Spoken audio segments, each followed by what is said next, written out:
Mother's Day hatch is not a henpecked husband's nightmare.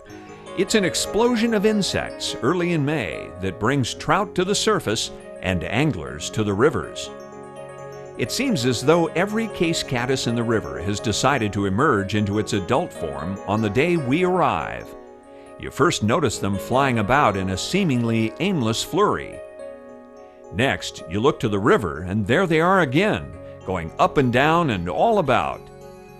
In the likely trout-holding water, they're just as numerous, floating, hopping, and plopping everywhere. On the shoreline, rocks are covered by an army of insects. Most amazing of all are back eddies, where swarms of caddis gather in mass, intent on procreation. Jack Dennis and Scott Sanchez have introduced countless anglers to the event, but they still stand in awe of the caddis hatch. The bugs are there, the fish are there, the people are there. Well, it's the first caddis hatch of the year, and it's a good one. I know they use the Mother's Day as the kind of the name they give this event. Yeah, it's a generalized term for it. But it is terrific. It's really a great start off of dry fly fishing for the year. It's pretty amazing the biomass of bugs out here today. It's just lousy with these little critters. There's a ton of these brachiocentrus caddis, little case caddis. They're hatching right now. You'll get in these back eddies, and there'll be like rafts of them. Okay, Scott, I'm set up for both insects. I got a March brown right here, little parawolf, and then I have the sparkle caddis right here, or crystal caddis with the partridge wing. That should work there. Nice dark body. These bugs are pretty dark, almost like kind of like a very dark olive or a dark brown, kind of peacocky type color. So dark body fly works pretty well, and then that little crystal flash is nice in the wing because you can tell your fly from the natural, because they'll get lost sometimes in some of these places with all the naturals around it. Well, Scott, I would think that a caddis emerger would be a right choice too. A couple of really good possibilities are visible, and they're still pretty similar to the caddis. Is the old coachman trout is a great fly in this river. And then my mini convertible here, kind of same profile, might imitate a fluttering caddis with two sets of wings. But the good strike indicator flies when you're fishing in choppy water, or if I want to hang a nymph below it. And what I'll do sometimes early in the day, when I fish a case caddis pattern, I call it Glasshouse caddis. But you get out there at 9, 10 o'clock in the morning before it happens. This is a great fly to fish. Also something dark like a Prince nymph, you know, about a 14 is a good pattern as well.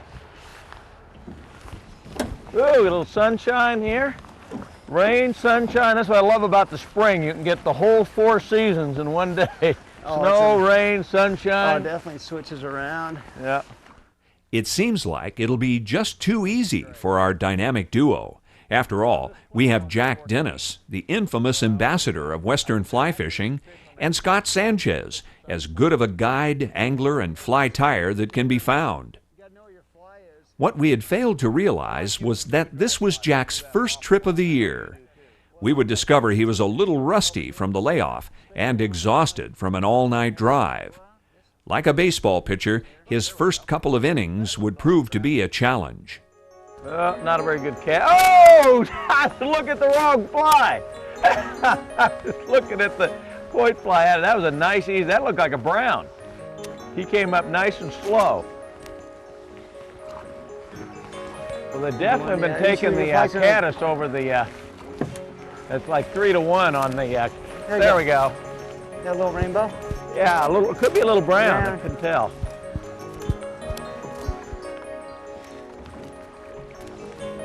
That one took it actually a little underneath the water, Scott. Yeah. That's cutthroat.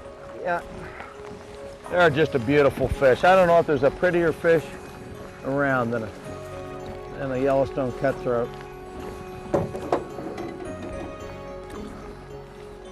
Just a nice, beautiful fish. Got to catch and release myself. I got one. There we go. There we go. Here he goes. Okay.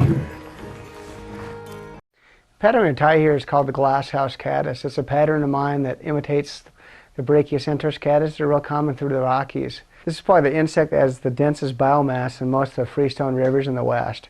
And the famous Mother's Day caddis hatch you hear about, this is the critter. It's got a dark colored little case, little green pupa pops its head out. And we're going to use a couple different little beads on it. A black bead for the head, and an olive or green colored bead for the neck of the fly. And this is a good fly pretty much this is throughout the waters of the West. We're going to use 2 beads on this fly. I got a black metal bead. I got an all over green colored glass bead. This black bead's basically the head of the pupa, and the green bead's basically the neck of the pupa. And it's poking its head out of its case as it gets dislodged or as it starts to emerge. What I do in a lot of my flies is cement the hook shank before I start the fly. This makes a big difference on durability. I use a dark colored 8/0 uni. This is actually an 8/0 uni, works well on this. 6/0 Danville, somewhere in that size range. Black, brown, olive, just something dark, doesn't really matter. Build up a slight thread base. Trim off the tag. I'm going to tie in a piece of medium or fine copper wire.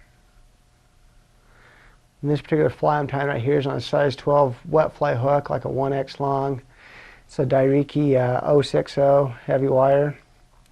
And for like these longer bead heads, I like to use a little bit 1X longer to 2X longer. Helps out a lot on the proportions of the fly. What I'm going to use here is the synthetic dub on this fly. This is an ice dub, which is the second generation of mylar dubbings. It's a lot finer than like the old light bright is. It works well on small flies. Another thing I'll use is like a scintilla and a peacock color. We want kind of a dark colored case on it. They're kind of like chocolate brown to dark olive. Take and dub this on, and the trick with dubbing is get mean with it. Take a small amount. You get aggressive, pinch on that dubbing, and I intentionally don't wax my thread when I dub. I don't find it helps out that much, except for maybe with really coarse materials like sil. The reason I don't do it either is I can slide my little dubbing needle right up to the fly. This won't make much difference on a fly this size. You get down to 18s, 20s, 22s. It saves you a lot of bulk on the fly. Wrap a body. Wrap it up to the back of the black bead. As long as you end up a few stray fibers, just take and snip them if you want. Won't hurt anything. I'm going to reverse rib, break off that fiber, with the copper wire so that the segmentation in the case shows up. And since we're reverse ribbing, you kind of go on diagonal to how you dubbed. It just accentuates it more. Get up here, make about a wrap and a half, and we're done with the dubbing and the wire. What I usually use with wire to cut is a pair of toenail clippers, or a pair of little side cutters. This saves a lot of wear and tear on your scissors. Snip that, make a few wraps of thread, do a quick half hitch or whip finish. What I do is next is actually take my thumb and press in between the 2 beads.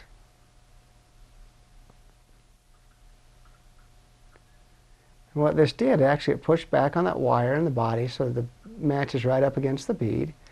It gave me a little space because when I start that thread again, I wrap a hackle in front. So make a few wraps around, and to help us tie it off, just take and twist your tag end around your main thread a few times. Now we'll finally secure it. Snip that off. And it's time to tie in a hackle. We use a little domestic hen hackle for the collar.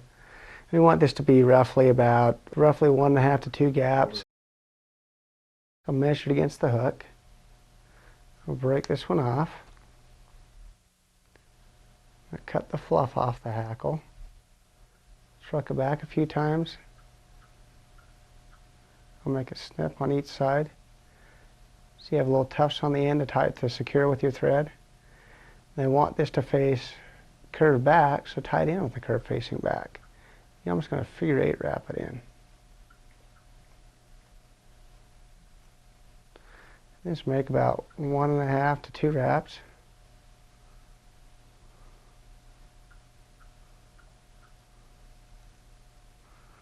And tie it off.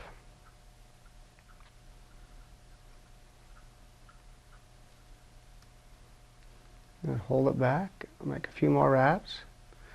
You can whip finish it.